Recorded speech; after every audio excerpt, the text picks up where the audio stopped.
Hey family, this is Tracy K. Lewis, aka Trey, and welcome to Dwelling According to Knowledge, the talk show.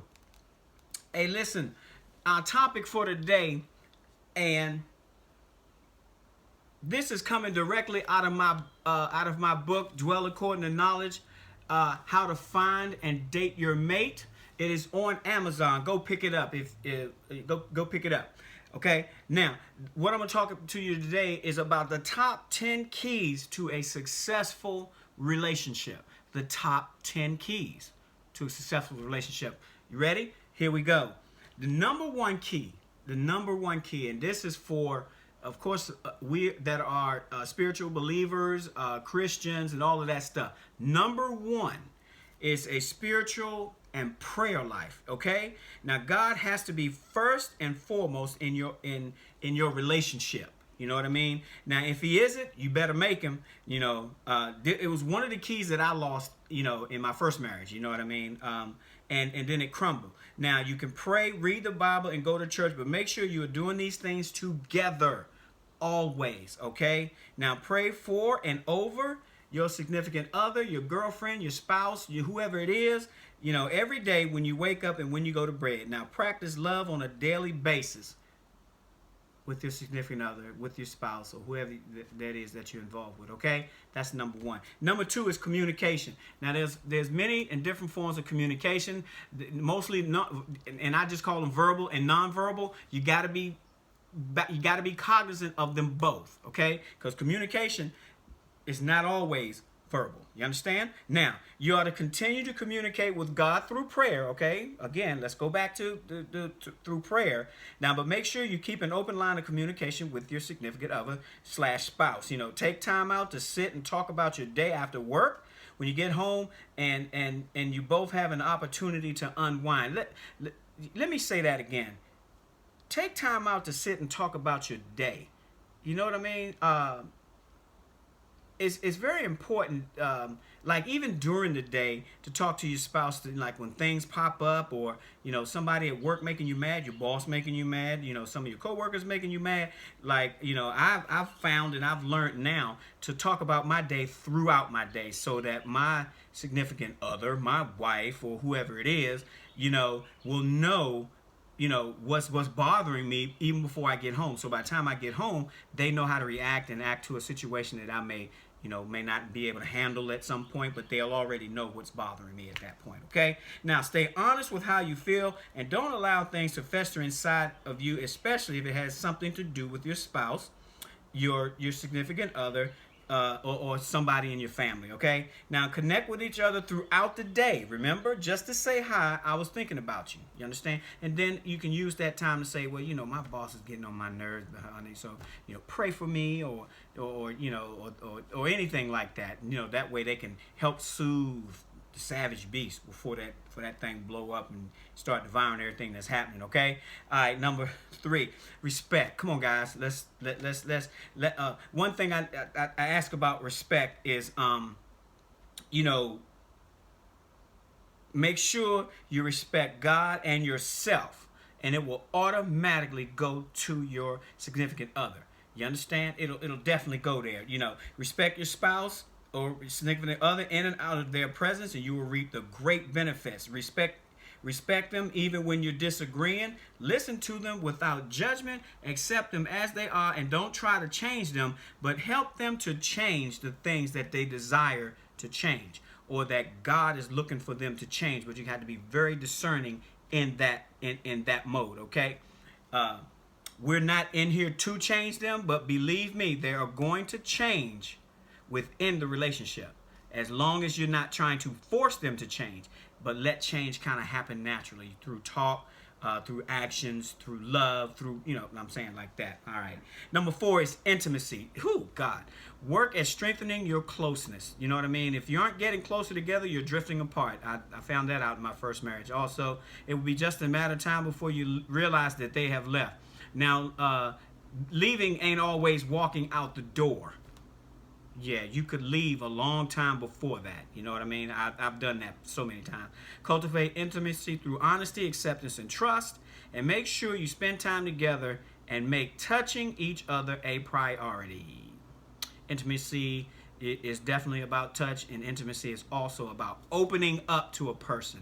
Like it's like the demonstration I always use is one of being being on the slab at the morgue, and the coroner is getting ready to perform an autopsy. That is the operative word, is to have an autopsy done to you on a daily basis, or do an autopsy on yourself on a daily basis to your significant other. That means open yourself up and start letting people see what's on the inside of you by telling them and showing them. Okay? All right, number five is caring. Be concerned about your significant other and for their well-being as well as your own. Look for opportunities to make your spouse, significant other's life better. Help them succeed and celebrate their success with them as well.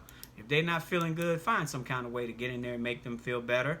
If you got to take off work, or if they're hurt, or somebody's getting on their nerves or something like that, learn how to pray, learn how to soothe what's going on with them. Ask questions, and make sure that you're there when you go. That was one of the other things that kind of messed me up either. Sometimes I didn't know how to be there. Just be there. You know what I mean? All right, number 6 is empathy. See things from your significant other's perspective as well as your own. See, there's two people there, so there's going to be two different perspectives. There's going to be two different worldviews, and some background stuff as well, okay? Now, remember, you come from two different worldviews and backgrounds. I just said that. Now, use this to add to your own worldview. Seek always to understand your spouse or significant other before seeking to be understood. Spend more time loving than trying to prove a point. Because a lot of times I miss that piece too, that if I focus on the relationship, things won't get too much out of hand. Stop focusing on what I think I may need and focus on the relationship, and most relationships will come out successful, okay? Number 7 is constructive disagreements. Now, this is where people really kind of get this thing screwed up. When disagreeing, don't criticize, don't blame, don't be hurtful, to your mate. You understand?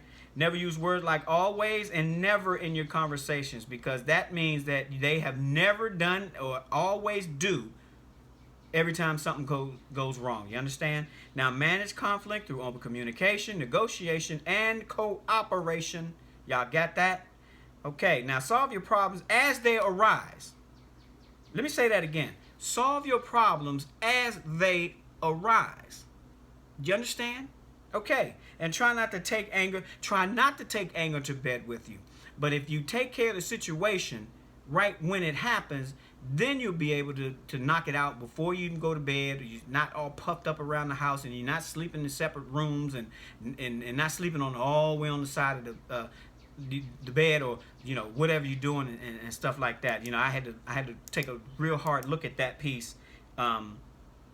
Because sometimes I get angry at something on Monday, and if I don't resolve it on Monday, I'll bring it right into Tuesday, and so forth. Next thing you know, by the end of the week, I have brought Monday, Tuesday, Wednesday, Thursday, all of that into Friday, and then somebody just triggered. It could be, my mate, and bam, next thing you know, I done brought Monday through Friday, spit it all up on that person, and on my mate, and they had nothing to do with all that stuff. So take care of Monday on Monday, take care of Tuesday on Tuesday, and so forth. That way you won't have to worry about that, okay? All right, number 8 is teamwork, guys. This is not a one-person team. There is no one person in team. There's either 2 or more people, okay? So realize that. So you guys got to make decisions together, no matter how small, and see that each other's is in the loop. Which means you don't come to it saying I've decided to. You know what I mean? You don't use that. You don't go there like that. Make sure both interests are given equal weight. So if they say, okay, I hear that. But this is what I'm thinking, and then you put those two together, and then y'all go for that. And don't downplay any ideas, suggestions, or plans your mate may come up with, but rather look at it with an open mind. Okay?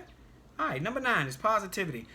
Boy, this is one of the things that people just really trying to get away from.